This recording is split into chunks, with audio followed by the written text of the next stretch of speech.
Ahora sí. Vamos a compartir esta. Ocultar. Bien. Vamos a ver psicopatología y psicofarmacología. ¿Ustedes pueden ver lo que compartí? Sí, profe, se ve. Bien, gracias. Primeramente con lo que es signo. El signo es una manifestación objetiva, medible y cuantificable. Ejemplo, yo digo, me toco la frente y la siento caliente. ¿Es un signo o es un síntoma? Un signo a un síntoma. Es un síntoma. Otro ejemplo, si yo me mido la fiebre y me da que tengo 39, es un signo, porque yo lo puedo medir y lo puedo cuantificar. ¿Sí? Tengo, no sé, vamos a suponer, como síntoma que siento que me pica la garganta. Es un síntoma.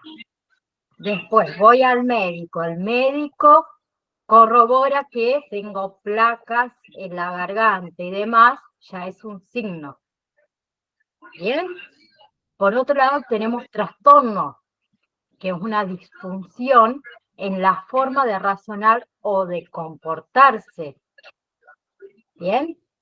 Y los trastornos se designan a todas las disfunciones psicológicas. El síntoma es la manifestación subjetiva que define la presencia de una afección orgánica o psicológica. En ocasiones de origen de síntomas resulta que desconocido y en otras no. Que, por ejemplo, como les dije antes, que a mí, que tenga mocos, vamos a suponer, ¿sí? Que tenga secreciones nasales. Yo puedo decir, puede ser una gripe común, puede ser una amigdalitis que provoca también mocos, o puede ser cualquier otro tipo de enfermedades que en ocasiones no sabemos cuál es el origen. Bien. En cambio, desde el psicoanálisis, el síntoma es una manifestación que revela que un conflicto interno, que esto es lo que nos interesa a nosotros. Es un intento de recomposición intrapsíquico para dar solución a tensiones entre las instancias psíquicas, ¿sí? Entre el consciente, el preconsciente y el inconsciente. El síntoma es una formación del inconsciente y es efecto de la represión. Cuando un deseo, perdón, o un pensamiento se formula en nuestro inconsciente, pero nuestra moral nos prohíbe el paso a la conciencia, se transforma en un síntoma. ¿Bien? El síntoma uno lo puede analizar. ¿Sí? Por otro lado, tenemos el síndrome. El síndrome, en un sentido estricto, sería el conjunto de signos y síntomas que caracteriza una enfermedad. Bien, como es el síndrome de Tourette, el síndrome de Turner, como ejemplo. Acá hay un videito que no me funciona, pero si me dan un segundo, se los voy a colocar desde otra aplicación que tengo. Perdón, es que tuve que cambiar de computadora y les soy sincero, todavía no la sé manejar. Deben un segundito. ¿Dónde? Diferencia. Acá.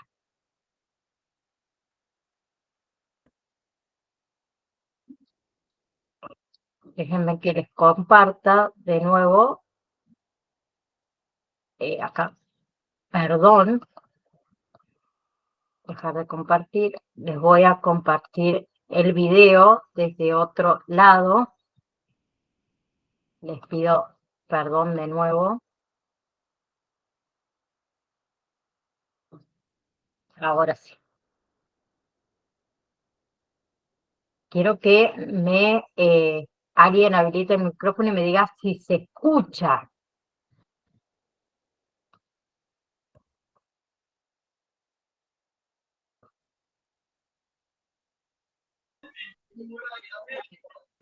No, profe. ¿Se escucha? ¿No? No, parece que no. No. No se escucha.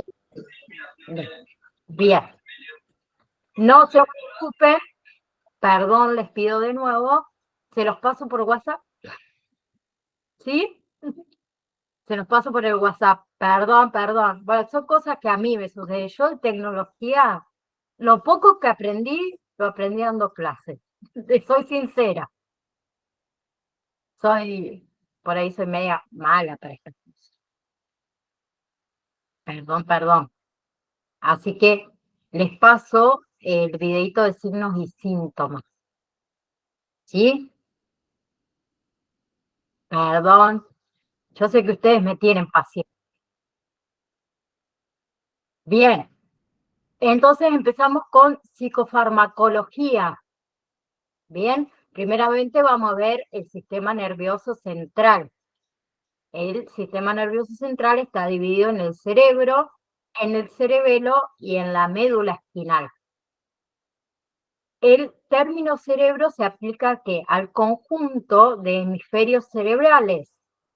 Sabemos que tenemos el izquierdo y el derecho. El izquierdo está especializado en los procesos analíticos, en los procesos secuenciales y verbales. Y el derecho responde a lo que son los procesos bioespaciales y de síntesis. ¿Sí? El cerebro recibe, procesa e interpreta múltiples tipos de estímulos sensoriales, también controla los movimientos, graba lo que son las experiencias en forma de memoria.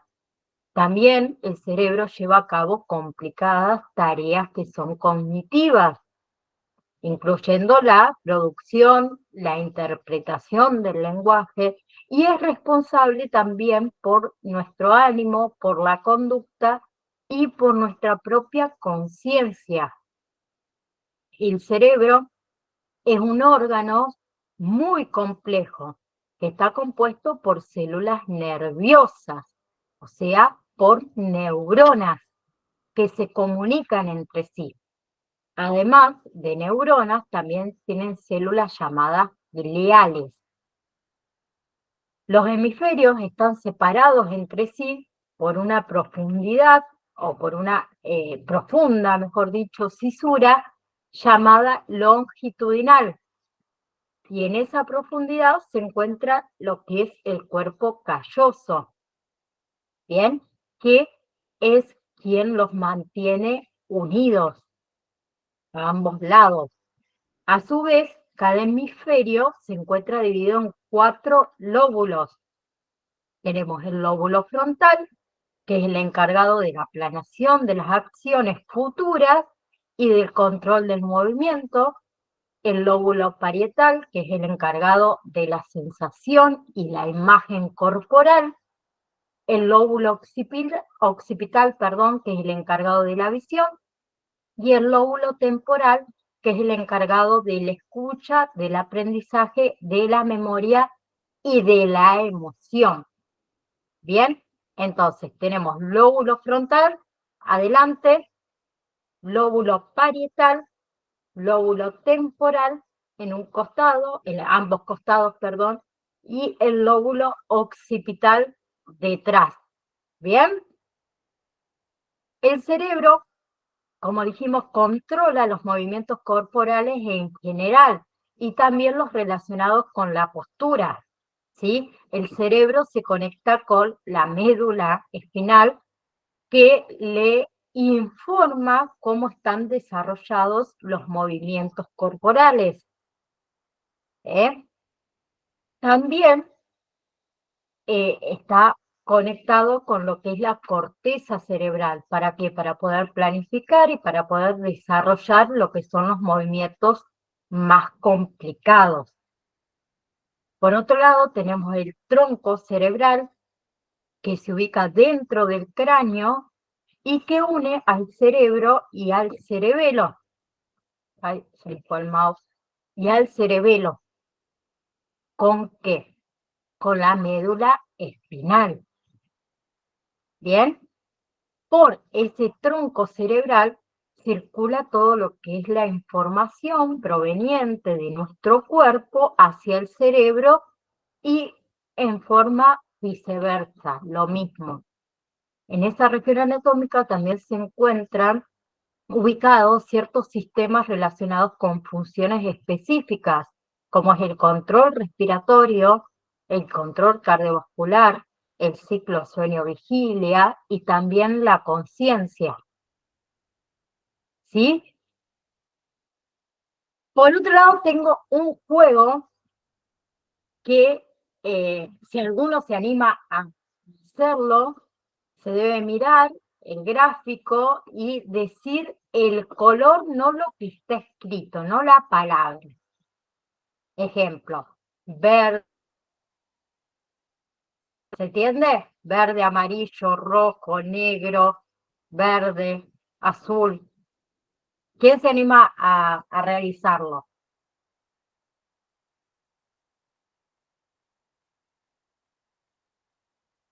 ¿Nadie? ¿Lo puede repetir? Yo, Porque la verdad no lo entendí.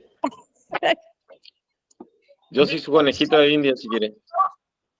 Y no decir la palabra que está escrita, por ejemplo, en el primero, amarillo no, es verde. Hay que decir Verde. Ah, ahora sí. verde. Ahora sí. Bueno, yo soy muy mala.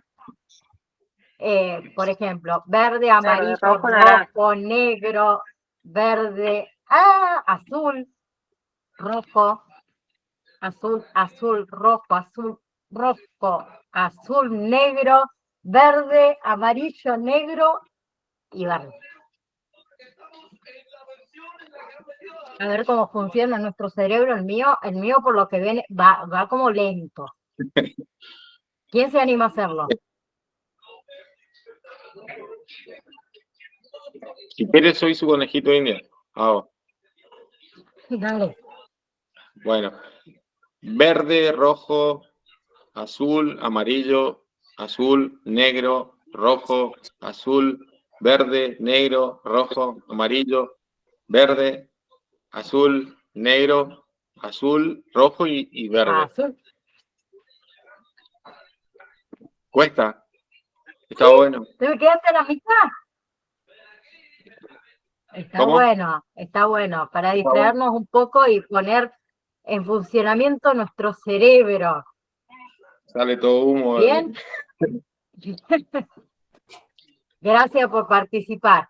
Por otro lado, tenemos las neuronas.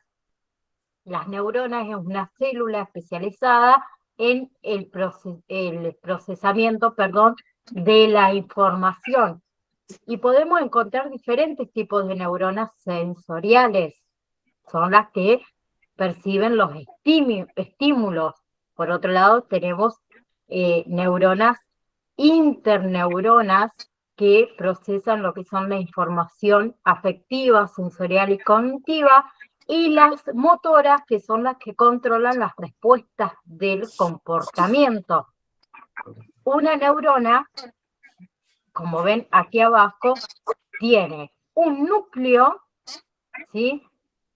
Está formada por dendritas, luego tiene el axón, el cuerpo celular, ¿sí? Y lo otro más importante, digamos, que vamos a ver son las terminales del axón.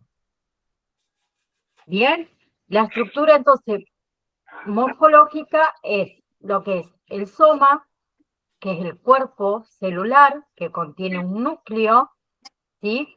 Lo cual alberga que el material genético, el ADN. Por otro lado, también tiene dendritas, ¿sí? Que son todas estas terminaciones del soma, que son fibras cortas que reciben mensajes. Bien, el axón, que es la extensión esta tubular de lo que es el soma, por el cual circulan los impulsos eléctricos hacia las terminales nerviosas. Bien, los axón, que vamos al anterior, los axón acá, ¿qué sucede? Se ramifican ¿en qué? En terminales, en botones. Bien, entonces, en ese punto de contacto se conoce como sinapsis, a través del cual se transmiten impulsos de una neurona a otra. Bien, que lo que sucede es que el impulso, digamos, nervioso llega a el botón mediante las vesículas, que son, como ven acá abajo, estos pequeños saquitos, podríamos decirlo, llegan a el botón ese mediante estas vesículas que transportan ¿a qué? A los neurotransmisores. Cuando entonces llega al final, esas vesículas lo que hacen es vaciar todo su contenido de neurotransmisores en la hendidura sináptica. Bien, luego, ¿qué sucede? Atraviesan la membrana de la neurona, de la siguiente neurona, por decirlo, de la siguiente neurona postsináptica, y transmiten ese impulso a la siguiente neurona y así sucesivamente. Bien. Por otro lado, con respecto a las neuronas, tengo algunos mitos que se los puse para que ustedes los vean. Por ejemplo, que las neuronas no crecen. Durante mucho tiempo se ha creído que tenemos cierta cantidad de neuronas y que poco a poco ese número de neuronas disminuye. ¿Bien? Es un mito. Otro mito es que solo usamos el 10% de nuestro cerebro. Son mitos. Otro mito es que las mujeres somos más hábiles que los hombres, que los vamos a seguir diciendo hasta el día de hoy, por más que sea un mito, somos más inteligentes que los hombres, aunque sea bien. Era para reír. ¿Sí? Por otro lado tenemos los neurotransmisores. Los neurotransmisores son un grupo de aminoácidos, de sustancias químicas producidas por nuestro cerebro y almacenadas en formas inactivas en esas vesículas sinápticas, en esas pequeñas bolsitas que yo les dije que llevaban neurotransmisores desde una neurona a otra. Y se dividen ¿en qué? En dopamina, que es secretada por las neuronas, que se originan en el cerebro medio y están involucrados en las funciones como es el pensamiento, la toma de decisiones y el movimiento corporal. Y por otro lado tenemos la noradrenalina, que es involucrada en funciones como es el control del sueño-vigilia, la exaltación del ánimo y el incremento de la memoria y el aprendizaje. Cuando termine la clase, acetilcolina permiten la introducción de lo que es el sueño REM, también la facilitación de la memoria y controla el control neuromuscular perdón, del movimiento. Y la serotonina, que su función es el control del sueño vigilia, la introducción de lo que es el sueño REM, el sueño de ondas lentas, inhibición de memoria, aumento de lo que es el umbral del dolor, el humor exaltado, la regulación del apetito y también es encargado de las conductas agresivas y sexuales. Los psicofármacos en sí no presentan, digamos, una cura para lo que son las enfermedades mentales, pero tomados por ciertos pacientes en ciertas circunstancias y obviamente bajo un control médico, pueden facilitar esa participación en tratamientos y actividades de la vida diaria. ¿Sí? Por otro lado, dejo los que son los principales neurotransmisores, la dopamina, la serotonina, la adrenalina, la excitocina, que se conoce como la neurona del amor. No la sabía, son los principales, digamos, neurotransmisores. ¿Bien? Ahora, ¿qué hora es? Sí. Vamos a comenzar, digamos, con la parte de agentes. Vamos, no sé qué toqué, perdón. Lo primero que vamos a ver son los agentes antipsicóticos, que son medicamentos eficientes en lo que son los estados delirantes. Los agentes antipsicóticos también inhiben el alcance de la dopamina, reduciendo que el pensamiento ese desorganizado, bien, que está caracterizado por lo que son alucinaciones, delirios, pensamientos desorganizados. ¿Sí? Los agentes antiplaquetarios se indican en algunas patologías como es la psicosis, trastornos esquizofrénicos, trastornos psicóticos breves, trastornos delirantes, ¿qué más? Trastornos bipolares, trastornos de personalidad, demencia, depresión, ¿sí?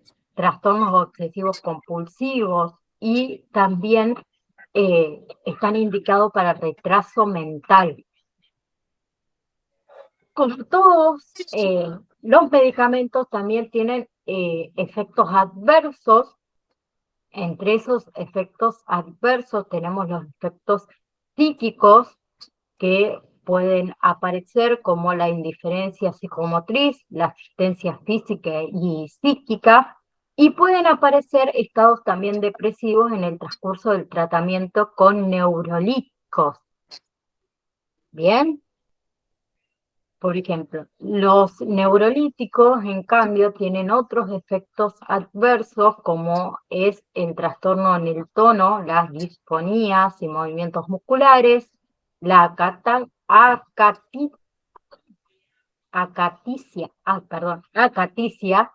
que es la imposibilidad de uno quedarse sentado. Quizás yo tengo algo de eso, porque no puedo estar quieta. Por otro lado, tenemos la taquikinesia, que es la imposibilidad de quedarse inmóvil, la disquinesia, que son los movimientos voluntarios, ¿sí? Luego tenemos los vegetativos, que los efectos adversos es, por ejemplo, la sequedad en la boca, la hipotensión ortostática, también el estreñimiento y la retención urinaria, ¿sí? Con respecto a los endócrinos, los efectos adversos es la impotencia en el hombre, la frigidez en la mujer y lo que es la variación del peso. ¿Bien?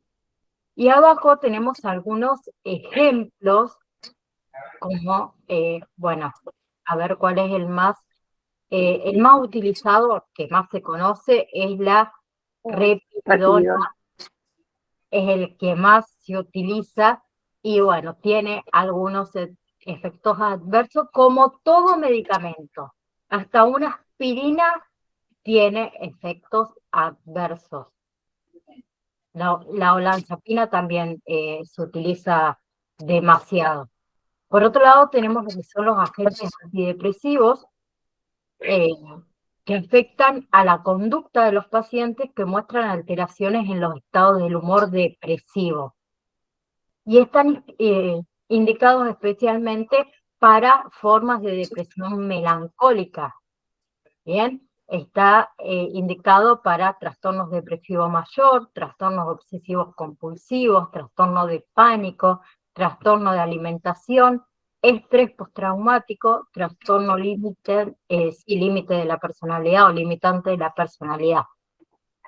Con respecto a los efectos adversos de los agentes antidepresivos, son, por ejemplo, temblores, rigidez, aumento de peso, cefaleas, sequedad en la boca, constipación, ¿sí? Sedación, irritabilidad, trastornos gastrointestinales y en algunos erupciones dermatológicas.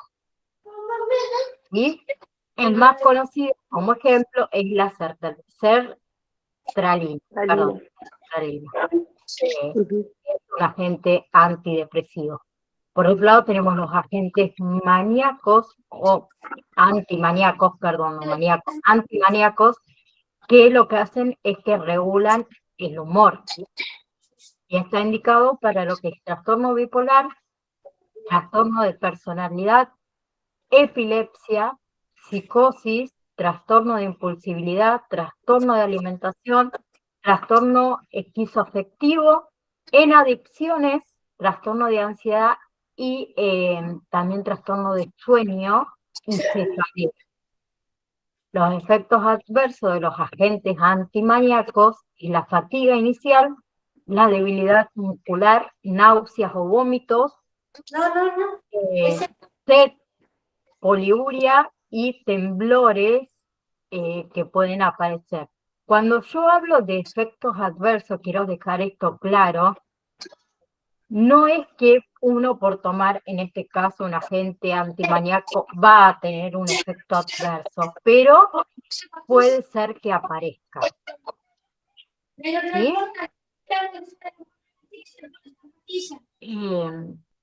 Y los ejemplos es el litio, el ácido valproico, que también es muy utilizado, la gabapentina, y el último que no me va a salir, que es la carbamazepina. Por otro lado tenemos agentes ansiolíticos que son para el tratamiento de los trastornos de ansiedad y también para provocar o favorecer lo que es el sueño, que los más utilizados son las benzodiazepinas y las metrovanatos. Y están indicados para trastorno del sueño, trastorno de ansiedad, trastorno de personalidad, psicosis, trastorno de ánimo, adicciones y trastornos de impulso. Y los efectos adversos es la sedación y la alteración de la memoria. Bien, con respecto a los ejemplos, tenemos el clonazepam, el famoso ribotril, ¿sí? El diazepam, el famoso Valium, el lorazepam también es muy conocido, el alprazolam también. A todos los PAM los hemos escuchado seguro. Son todos agentes ansiolíticos, ¿bien?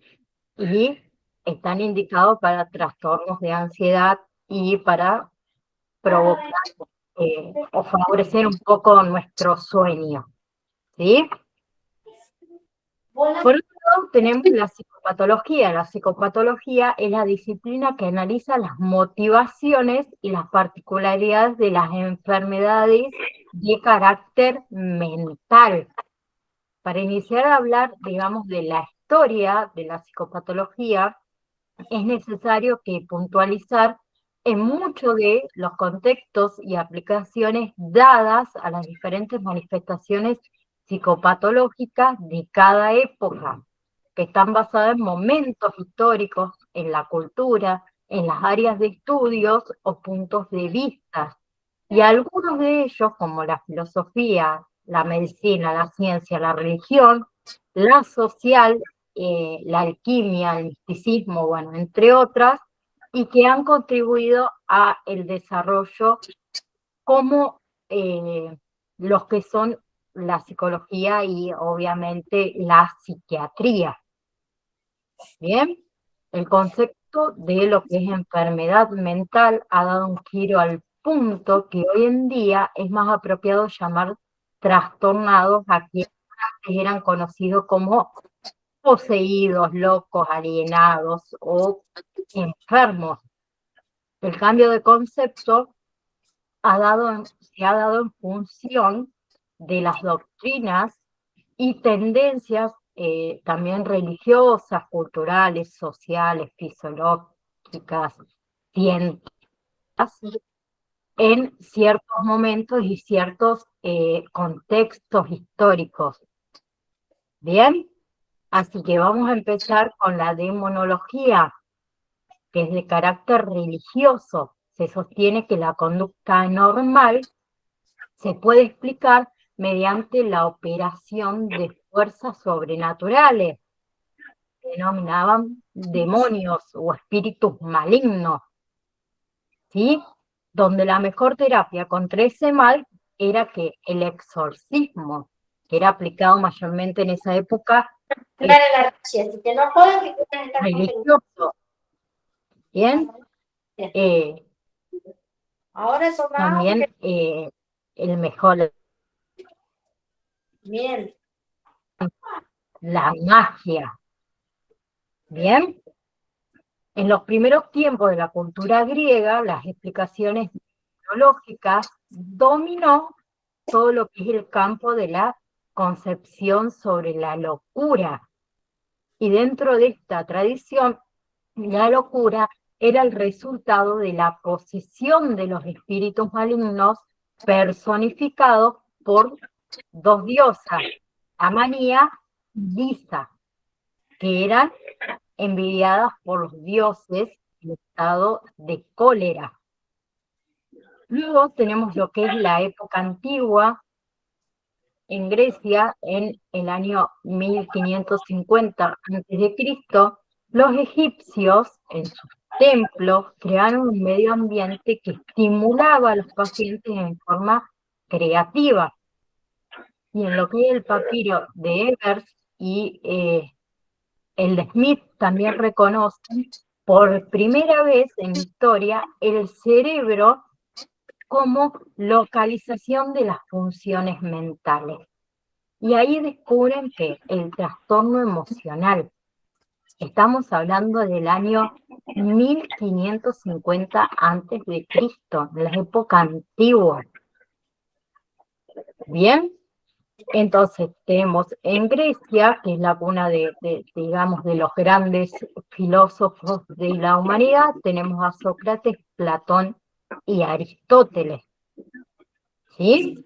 Luego en el siglo VII a.C., los griegos fueron los primeros en separar el estudio de la mente con la religión y atribuyen ese origen de las enfermedades psíquicas a un origen natural. Buscaron la base de una ciencia real de la enfermedad, investigaron que la conexión entre la causa y efecto, y también introdujeron 3 tratamientos psicológicos: la interpretación de los sueños y el diálogo con el paciente. Luego, entre el 450 y, mejor dicho, entre 350, lo puse al revés, y 450 a.C., Hipócrates escribe en el Corpus Hippocráticos, donde señala que los trastornos mentales son tratables como cualquier otra enfermedad. ¿Sí? Entre el año 25 y 130, o sea, el año 25 a.C. y el 130 después de Cristo, los romanos, ¿sí?, postularon que las pasiones y lo que son los deseos insatisfechos actuaban sobre lo que es el alma, produciendo esas enfermedades mentales. Fue cambiando. Entre el año 129 y 198 después de Cristo, Galeno retoma esa teoría de Hipócrates, creando el pensamiento hipocrático galénico. Pero ¿sí? tengo un Y punto su teoría, ¿cuál fue? La de los humores. Que el ser humano tiene diferentes humores. vos podés ir a jugar. Son 4. Tenemos los coléricos, los melancólicos, los humores sanguíneos y los humores flemáticos. Son los 4 humores. Luego tenemos el año 865 y 925 después de Cristo, tras caer romano, la cultura griega y latina sufren que una involución. La Iglesia hace referencia a la demonología y las enfermedades mentales fueron ¿qué? Consideradas como posesión demoníaca. Nuevamente, como al principio, ¿se acuerdan? Y se debía que estudiar lo que son los signos y los estigmas. Bien, entonces ahí renace todo esto de la brujería, el primitivismo, con la reaparición esa de este modelo extranatural de las enfermedades mentales. Luego tenemos la Edad Media, que en esta época se cree que las enfermedades mentales son producto de brujería, de pacto con el diablo, de posesiones demoníacas. ¿Bien? Pero más allá de eso, hubo también un avance que es más enfocado a lo que es la ciencia.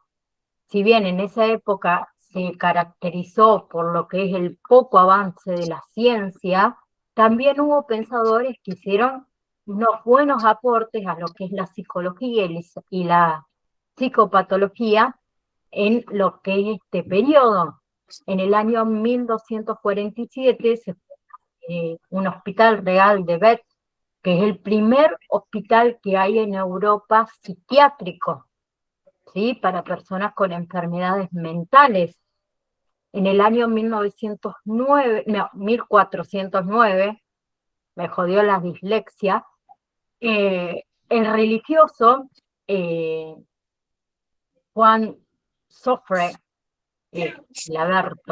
Gilaberto Sofre, fundó lo que es el primer centro dedicado exclusivamente al cuidado de los enfermos mentales en Valencia.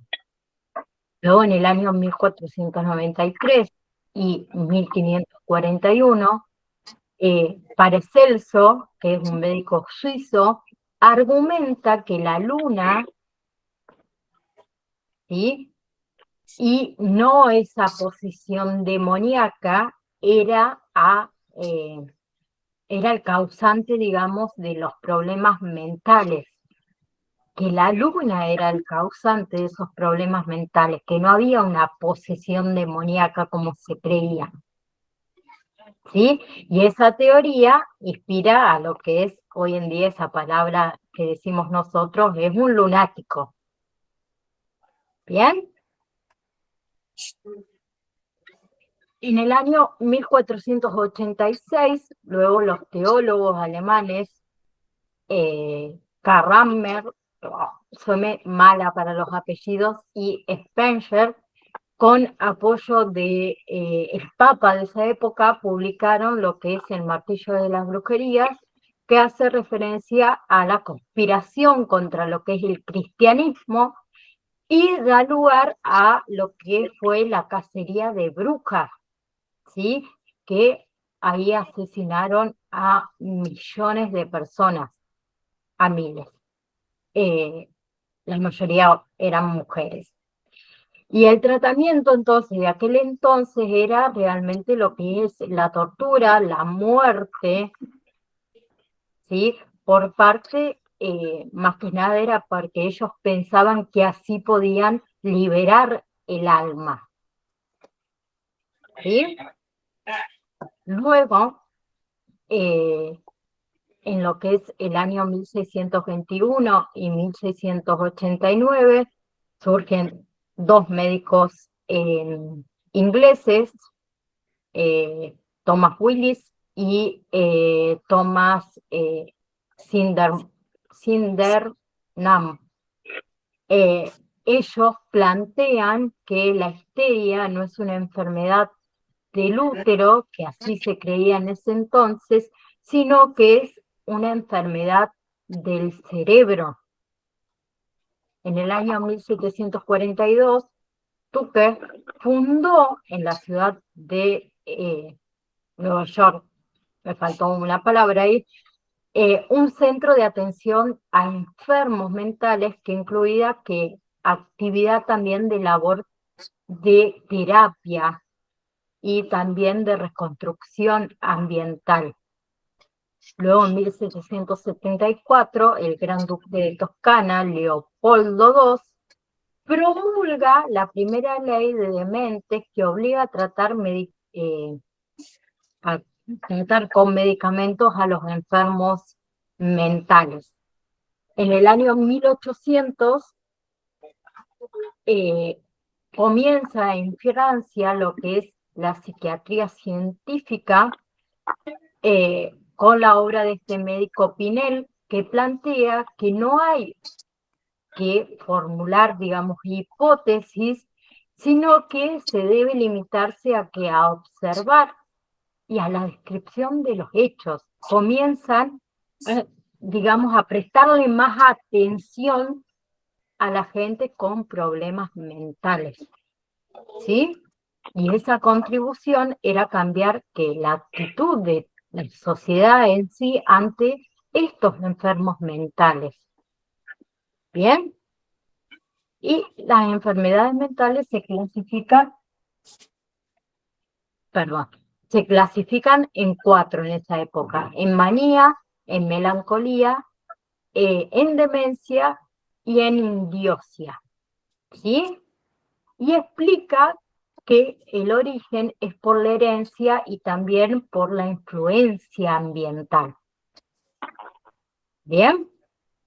Entonces, Pinel, como les dije, en su obra explica estos 4 tipos: la manía, la melancolía, la idiosia y la demencia. Y que el origen era hereditario y también tenía influencia ambiental. Después de la caída del Imperio Romano, la inquietud en la Edad Media se vio intensificada por un estado de guerra casi constante, así como la peste negra, que junto con otras enfermedades también mataron a miles de personas. Por otro lado, tenemos el Renacimiento y la época moderna. El Renacimiento es el periodo histórico que surge en Italia en el siglo XIV, y que se extendió por toda Europa durante el siglo XVI. Y supone el paso de la Edad Media y una visión teocéntrica de lo que es el mundo a la Edad Moderna. Entonces tenemos a Dix en el año 1802 y 1887, que inició el movimiento de higiene mental y dedicó parte de su vida a promover esa reforma en el tratamiento de enfermedades mentales. En el año 1825 y 1893, Charcot diferenció a los pacientes con lesiones orgánicas y a aquellos pacientes con síntomas psicológicos y síntomas histéricos, y fue el primero en estudiar lo que es el trauma psicológico. ¿Sí? Por otro lado, tenemos el año 1809 y 1873, donde Morel, en un tratado que hizo de enfermedades mentales, postuló que las enfermedades estas mentales podían heredarse, ¿sí? Heredarse de padres que tengan algunas afecciones muy similares. Bien, y él también introdujo lo que es la denominación demencia precoz. ¿Para qué? Para referirse a las personas con esquizofrenia. Entonces, la esquizofrenia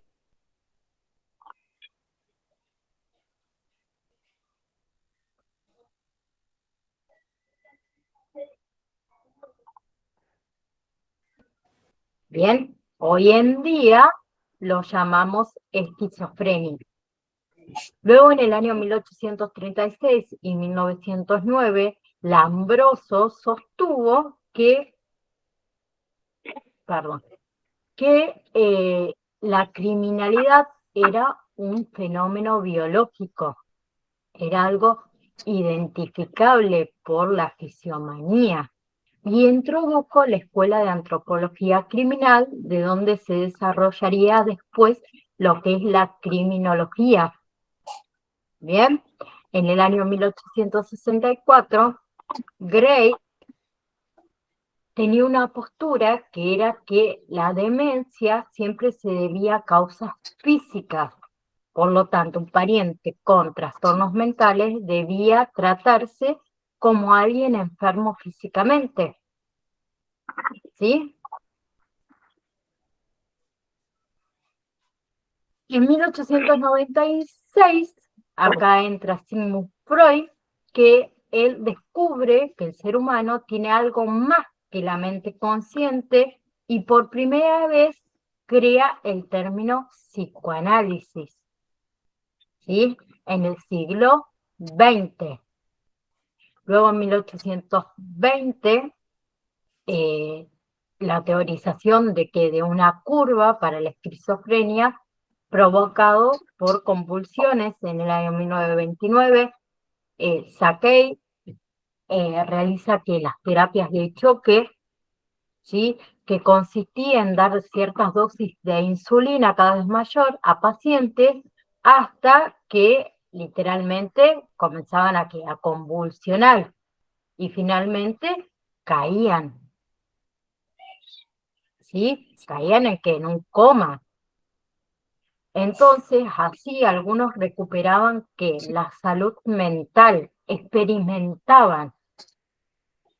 En el año 1938 se empezó con la terapia electroconvulsiva.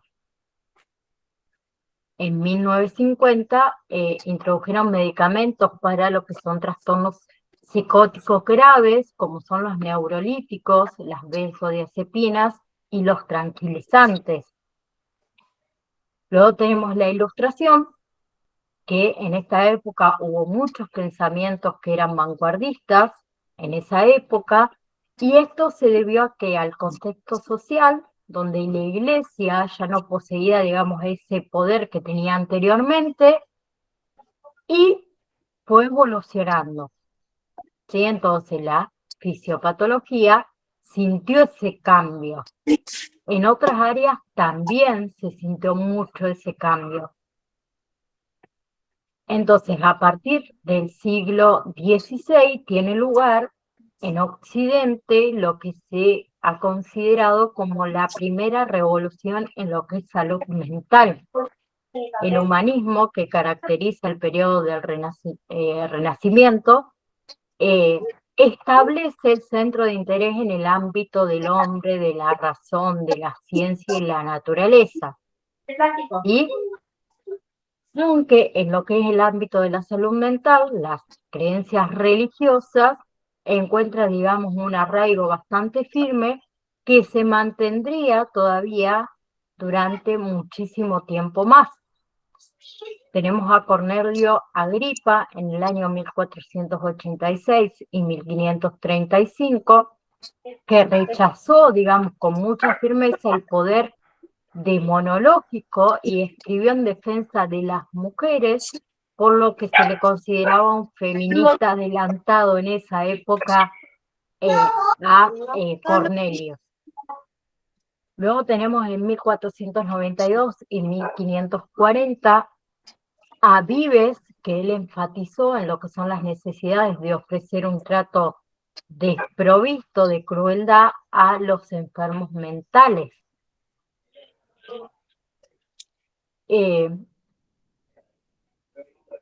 Luego tenemos a Diamita e Evita en el año 1538, donde Vives propuso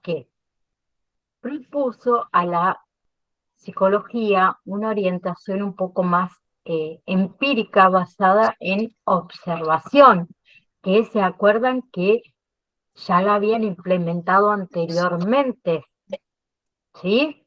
Luego tenemos en 1514 y 1564 a Vesalio, que él profundizó en los conocimientos sobre anatomía humana, y otros autores de esa época, como es Paracelso, Plater y Washer, que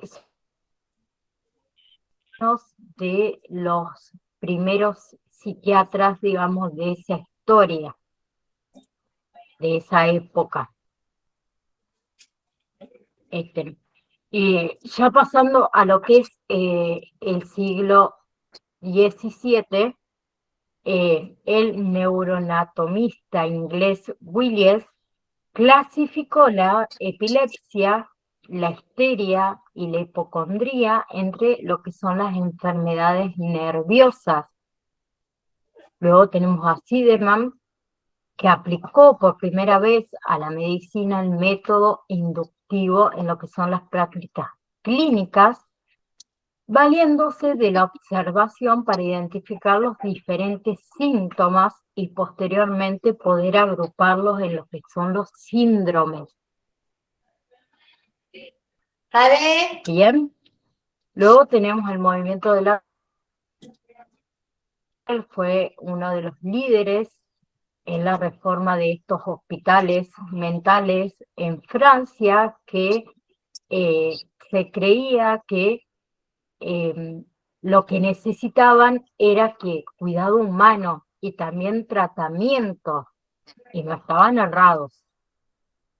Y hablamos del año 1700 y 1800. Bien, estaban en contra de ¿qué? De que las instituciones eran necesarias. ¿Para qué? Para proteger la sociedad y para tratar de ayudar a esos enfermos. Y el 25 de mayo de 1816, en las cámaras de los comunes británicos, se ordenó que una investigación en los maníacos de Inglaterra. Este tratamiento realmente fue muy brutal, como dice acá en los PDFs. Les pegaban, los azotaban, los encadenaban, los torturaban, vamos a decirlo de esa manera.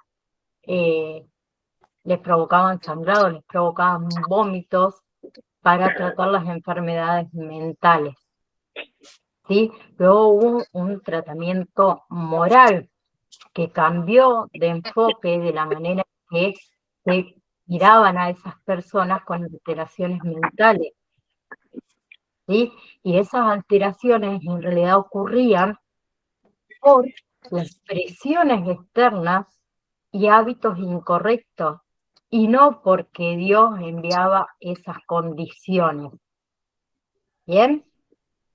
Entonces, con esta aparición de este médico francés, que era Pinel, que se dedicó, digamos, al estudio de tratamientos mentales, se implementaron ejercicios físicos, ¿sí? Luego en el hospital de Bethlehem, en Londres, se había hecho famosa por esos ruidos y caos que siempre había dentro, ¿sí? Los visitantes iban bastante con frecuencia a observar a los pacientes, ¿sí? En ese hospital también, ¿qué hacían?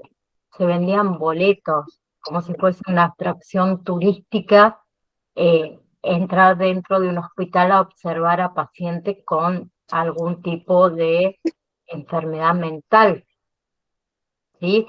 Carecían mucho, como dice el PDF, de regulaciones, y el personal realmente no estaba ni siquiera capacitado para el cuidado de la salud mental. Luego, a mediados del siglo XIX, se iniciaron movimientos enérgicos para establecer asilos protectores y benignos para los enfermos mentales. Se trataba de rehabilitar mediante un cierto horario fijo, que apoyara sus hábitos regulares. ¿Sí? Había visitas diarias, había algunos medicamentos, había actividades mentales y físicas, el ambiente era más tranquilo, era más agradable, ¿bien? Y había también distintas instalaciones para pacientes que tengan distintos trastornos o distintos grados de trastorno, ¿sí? Era más humanizado. Luego, en Italia, el gran duque de Toscana, Leopoldo II, promulgó la primera ley de dementes en el año 1774, que obligaba a tratar médicamente a los enfermos mentales. ¿Sí? En España, el tratamiento moral llegó a la mano de un profesor universitario de Barcelona, Partagás, en el año entre 1836 y perdón, él nació en 1836 y murió en 1903. Luego, en Estados Unidos, un movimiento de reforma contra el internamiento en lo que son los hospitales psiquiátricos, hubo campañas de higiene mental para implementar esas mejoras en lo que es el sistema hospitalario y nuevas terapias y médicos y métodos asistenciales, como es la terapia ocupacional. ¿Sí? Luego nació la nueva clínica. Sale de ahí, no ¿Sí? te molestes. Entonces, por primera vez en clínica, comenzaron a usar métodos de trabajo semejantes a los que conocemos hoy en la actualidad. ¿Sí? En actitud de los clínicos frente a las enfermedades mentales se empieza a fundamentar en estudios, en la recopilación de ciertos casos clínicos, en la observación de su comportamiento, en los síntomas que tenía el enfermo. ¿Bien?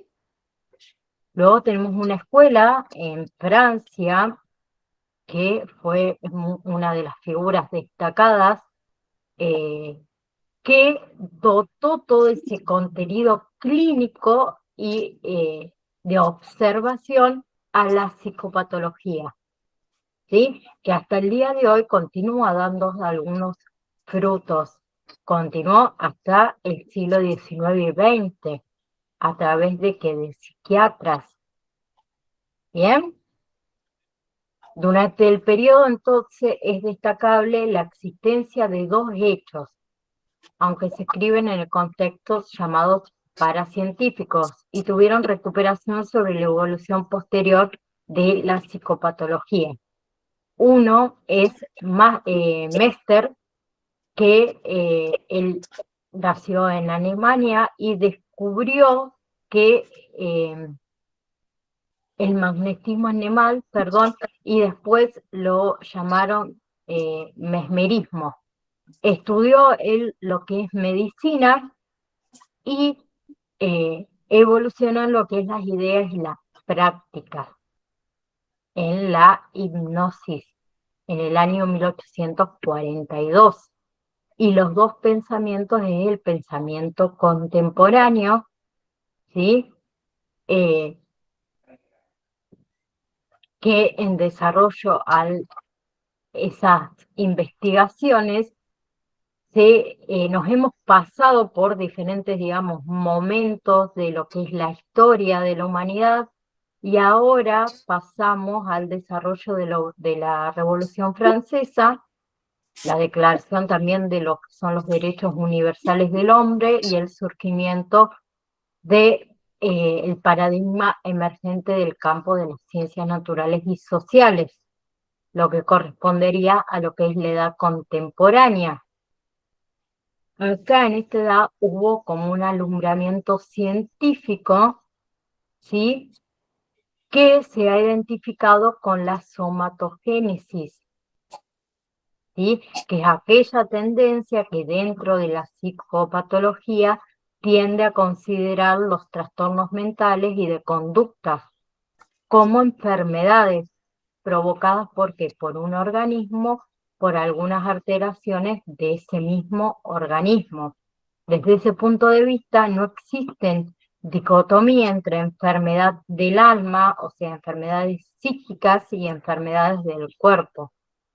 Todas son enfermedades, con explicación obviamente fisiológica y las que hay que dar algún tratamiento orgánico. Y acá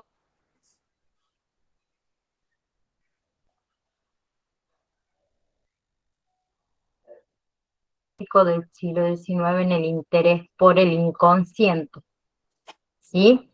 Se habla de psicogénesis. Y ahí se halló que la mayor expresión en 5 corrientes principales del pensamiento. Tenemos los conceptos metafísicos,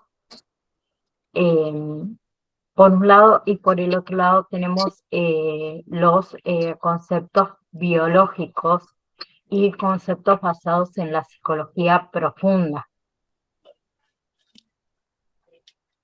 Díganme, se me cayó. Bien, me pasé un poco la hora, les pido disculpas, quiero ver lo que me queda. Si me dan un segundito,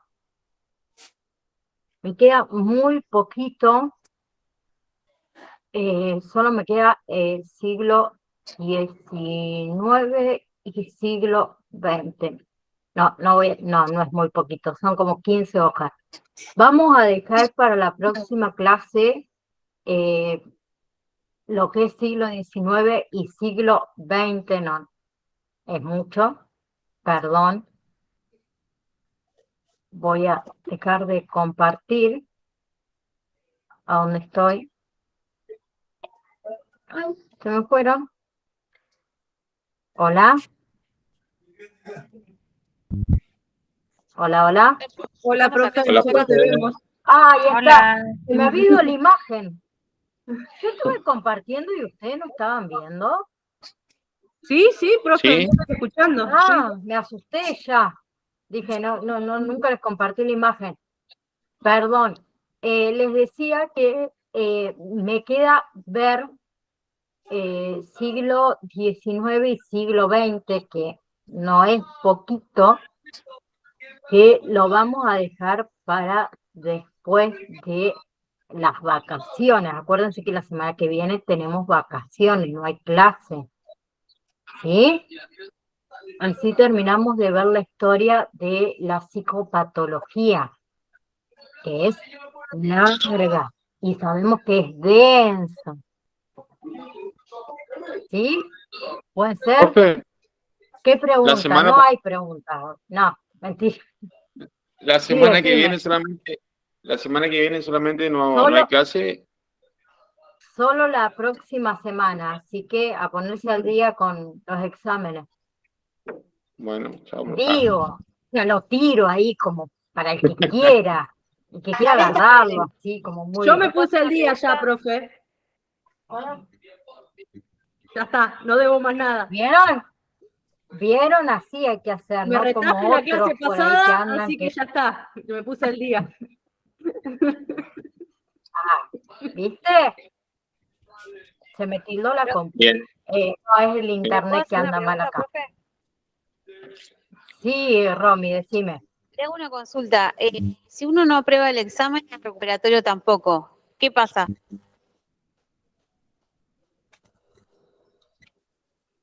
¿Cuál desaprobaste, Romy? No, yo no. Yo Ah. ya me lo saqué a los 3 de encima. Pero pregunto por una compañera. Por una compañera. Decirle a la compañera que me habla al privado. Ah, bueno. Yo siempre le digo, si alguno, supongamos que desaprueba por algo, muchos me han escrito, no solo de este curso, sino de los anteriores. Trato, no siempre sucede. Mayormente cuando alguien desaprueba los intentos, yo le hago un examen aparte o algún trabajo aparte para que recuperen ese examen que no pudieron aprobar. Por eso siempre les pido que si surge un caso de eso, que me escriban al privado. Lo vamos a ver cómo lo recuperamos al examen que realmente les fue mal. ¿Sí? Sí, listo, gracias. Bien, ¿otra duda? ¿Alguien más tiene alguna otra duda? ¿O estamos todos ok? No se preocupe, profe, vaya a descansar sus vacaciones. No, me tengo que dar clase el jueves todavía. Todavía falta. Pero no pasa nada. Chicos, les voy a mandar el video de signos y síntomas por el WhatsApp, acuérdense, porque, no sé, quise compartir acá, me quise hacer la guau con una computadora nueva y no sé cómo usarlo. ¿Sí? Nos vemos entonces dentro de 15 días, ¿les parece? Listo, profe, nos Les mando un vemos. saludo a cada uno de ustedes. Igualmente. Chao, profe. Gracias por Chao. el aguante.